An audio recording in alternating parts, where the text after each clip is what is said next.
ലോകാരോഗ്യ സംഘടനയിൽ നിന്നും അമേരിക്കയെ പിൻവലിച്ചുള്ള പ്രസിഡന്റ് ഡൊണാൾഡ് ട്രംപിന്റെ ഉത്തരവിന് പിന്നാലെ സംഘടനയ്ക്ക് ഐക്യദാർഢ്യവുമായി ചൈന.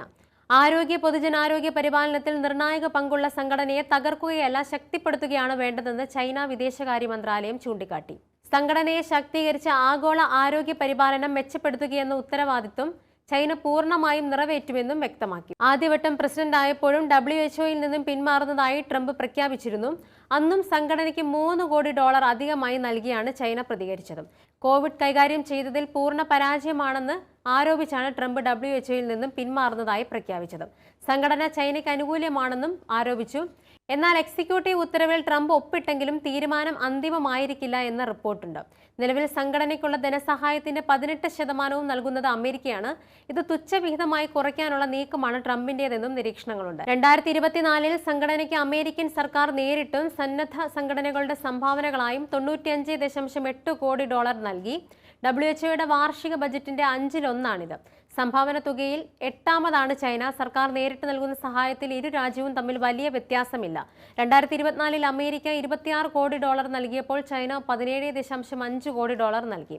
സെനഗൽ, നമീബിയ തുടങ്ങിയ ആഫ്രിക്കൻ രാജ്യങ്ങളിൽ ലോകാരോഗ്യ സംഘടനയുടെ സംഭാവനകൾ പരിമിതമായാണ് എത്തുന്നത്. അതേസമയം ഈ രാജ്യങ്ങളിൽ നേരിട്ട് സഹായം എത്തിക്കാനും അടിസ്ഥാന സൗകര്യ വികസനത്തിനായും ചൈന വൻതോതിൽ പണം മുടക്കുന്നു. എന്നാൽ ലോകാരോഗ്യ സംഘടനയെ തകർക്കാനുള്ള അമേരിക്കയുടെ നീക്കത്തിന്റെ പശ്ചാത്തലത്തിൽ സംഘടനയ്ക്കുള്ള സംഭാവന വർദ്ധിപ്പിക്കുമെന്നാണ് ചൈന പ്രഖ്യാപിച്ചിരിക്കുന്നത്. ലോകാരോഗ്യ സംഘടനയുമായി നിസ്സഹരിക്കുന്നത് അമേരിക്കയ്ക്കും ഗുണകരമായില്ല. ക്ഷയരോഗ നിർമ്മാർജ്ജനത്തിനായുള്ള ഫണ്ടിങ്ങിൽ 50% അമേരിക്കയിൽ നിന്നാണ്. ഈ രോഗത്തിന് അമേരിക്കയിൽ ഉപയോഗിക്കുന്ന മരുന്നുകളുടെ 80 മുതൽ 90% എത്തുന്നത് ഇന്ത്യ, ചൈന, ഫിലിപ്പീൻസ് തുടങ്ങിയ രാഷ്ട്രങ്ങളിൽ നിന്നാണ്. കോവിഡ് ഉൾപ്പെടെയുള്ള മഹാമാരികൾ ചെറുക്കുന്നതിലടക്കം ലോകാരോഗ്യ സംഘടന എന്ന ഒറ്റക്കുടക്കീഴിൽ തുടരേണ്ടത് അനിവാര്യമാണ്. അതേസമയം അമേരിക്കയിൽ ട്രംപ് അധികാരമേറ്റതിന് പിന്നാലെ ചൈനയ്ക്കെതിരെ ശബ്ദമുയർത്തി ക്വാഡ് രാജ്യങ്ങൾ. ട്രംപ് സർക്കാർ നിയമിച്ച പുതിയ അമേരിക്കൻ സ്റ്റേറ്റ് സെക്രട്ടറി മാർക്കോ റൂബിയോയുടെ അധ്യക്ഷതയിൽ ചേർന്ന ക്വാഡ് യോഗം ഇൻഡോ പസഫിക് മേഖലയിലെ നിലവിലുള്ള സ്ഥിതി പരിഷ്കരിക്കാനുള്ള നീക്കങ്ങളിലെ ചെറുക്കുമെന്ന് സംയുക്ത പ്രസ്താവനയിൽ ഇറക്കി. ഇൻഡോ പസഫിക് മേഖലയിൽ ചൈനീസ് സ്വാധീനം കുറയ്ക്കാൻ ലക്ഷ്യമിട്ട് അമേരിക്ക മുൻകൈയെടുത്ത് രൂപീകരിച്ച ചതുർരാഷ്ട്ര പ്രതിരോധ കൂട്ടായ്മയിൽ ഓസ്ട്രേലിയയും ജപ്പാനെയും കൂടാതെ ഇന്ത്യയും അംഗമാണ്. യോഗത്തിൽ വിദേശമന്ത്രി എസ് ജയശങ്കറും പങ്കെടുത്തു. സഖ്യത്തിന്റെ അടുത്ത യോഗം ഈ വർഷം ഇന്ത്യയിൽ ചേരും.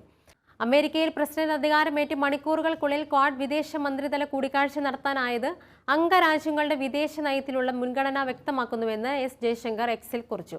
അതേസമയം സമുദ്രമേഖലയിലെ ചൈനയുടെ നടപടികൾ നീതിപൂർവവും നിയമാനുസൃതവുമാണെന്ന് ചൈനയുടെ വിദേശകാര്യ മന്ത്രാലയത്തിന്റെ പ്രതിനിധി മാവോ നിങ് പ്രതികരിച്ചു. സഖ്യങ്ങൾ സൃഷ്ടിച്ചുകൊണ്ടുള്ള എതിരിടലുകൾ സുരക്ഷയും സമാധാനവും ഉറപ്പിക്കില്ലെന്നും നിങ് പറഞ്ഞു.